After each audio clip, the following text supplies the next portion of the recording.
Social media big boss తో popular అయిన సినీ నటి అశురెడ్డిపై హైదరాబాద్ సిసిఎస్ పోలీస్ స్టేషన్లో చీటింగ్ కేసు నమోదైంది. పెళ్లి చేసుకుంటానని నమ్మించి తన వద్ద నుంచి 9.35 కోట్లు కాజేసిందని లండన్లో సాఫ్ట్వేర్ ఇంజనీర్గా పనిచేస్తున్న వైవి ధర్మేంద్ర పోలీసులకు ఫిర్యాదు చేశారు. షేక్పేటకు చెందిన ధర్మేంద్ర 2018లో భారత్కు వచ్చినప్పుడు అశురెడ్డి పరిచయమైంది. కొద్ది రోజుల్లోనే ప్రేమ పేరుతో దగ్గరై పెళ్లి చేసుకుంటానని నమ్మించింది.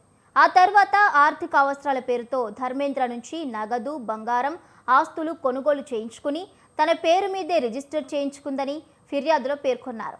అశురెడ్డి కుటుంబ సభ్యులు కూడా పెళ్లి సంబంధం ఖాయం చేస్తున్నట్లు హడావిడి చేసి ఆ తర్వాత ముఖం చాటేశారని బాధితుడు తెలిపారు. బాధితుడి ఫిర్యాదు మేరకు సిసిఎస్ పోలీసులు అశురెడ్డి, ఆమె కుటుంబ సభ్యులపై కేసు నమోదు చేసి దర్యాప్తు ప్రారంభించారు.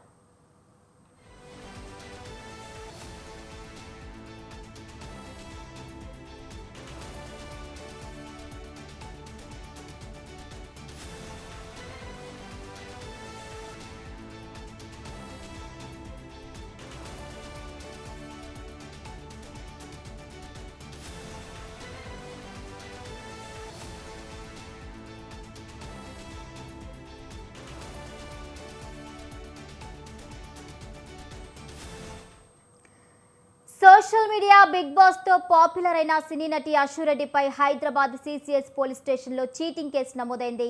పెళ్లి చేసుకుంటానని నమ్మించి తన వద్ద నుంచి 9.35 కోట్లు కాజేసిందని లండన్లో సాఫ్ట్వేర్ ఇంజనీర్గా పనిచేస్తున్న వైవి ధర్మేంద్ర పోలీసులకు ఫిర్యాదు చేశారు. ఇక ఇదే అంశానికి సంబంధించి పూర్తి అప్డేట్స్ మా ప్రతినిధి లిఖిత అందిస్తారు. లిఖిత,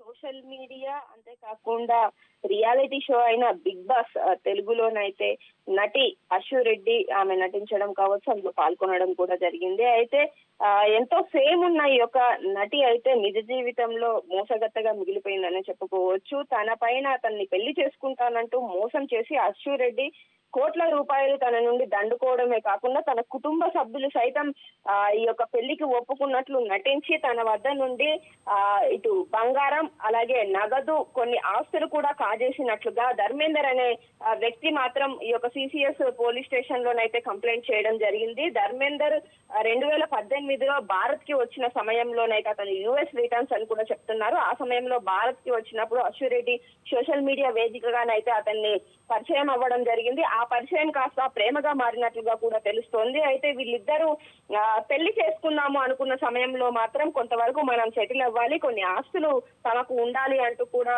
అశురెడ్డి చెప్పుకొచ్చే ప్రయత్నం కూడా చేసింది. సో అందుకోసమే తన మీద ఉన్న ప్రేమతో ఎలాగో పెళ్లి చేసుకుంటాం కదా అని చెప్పేసి తనకు అవసరమైన నగదు కావచ్చు, అలాగే ఆస్తులు, బంగారము, ఇంకా కొంతవరకు డబ్బు రూపంలో కూడా చాలా డబ్బులు నేను తనకి ఇచ్చాను, తన కుటుంబము ఇబ్బందుల్లో ఉంది అన్న సమయంలో కూడా ఎంతగానో సహాయం చేశాను, అంతేకాకుండా ఈ యొక్క కరోనా సమయంలో కూడా తనకు అండగా నిలబడ్డానంటూ కూడా ధర్మేందర్ చెప్పడం జరుగుతుంది. తీరా పెళ్లి సమయానికి వచ్చేసరికి మొహం చాటేస్తూ ఈ మధ్య కాలంలో అశురెడ్డికి వచ్చిన ఫేమ్ కావచ్చు, అలాగే ఈ యొక్క షోస్ విషయంలో కావచ్చు, తాను తనని పట్టించుకోకుండా, అంతేకాకుండా అసలు ఫోన్లు చేసినా కూడా ఎత్తకుండా, ఇంకా పెళ్లి మాట అడిగితే తనకేం సంబంధం లేనట్లుగా ప్రవర్తించడం, ఇదంతా కూడా అనుమానం వచ్చిన ధర్మేందర్ రెడ్డి అశురెడ్డిని అలాగే తన కుటుంబ సభ్యులను కూడా నిలదీసే ప్రయత్నం చేశారు. బట్ వాళ్ళ నుండి ఎలాంటి రెస్పాన్స్ రాకపోవడంతో ఇంతకు విసిగెత్తిన ఈ ధర్మేందర్ రెడ్డి అయితే పోలీసులకు కంప్లైంట్ ఇవ్వడం అయితే జరిగింది. ప్రస్తుతం పోలీసులు ఈ కేసు పైన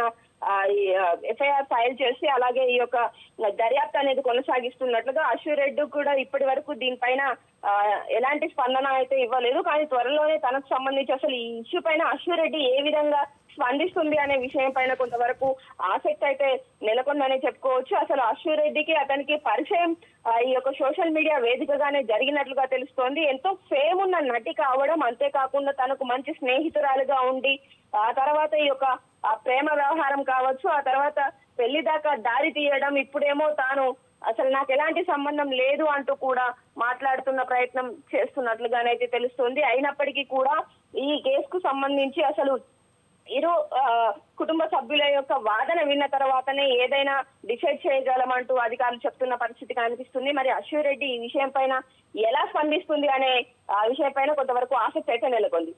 right, thank you Likhita, thank you for the updates.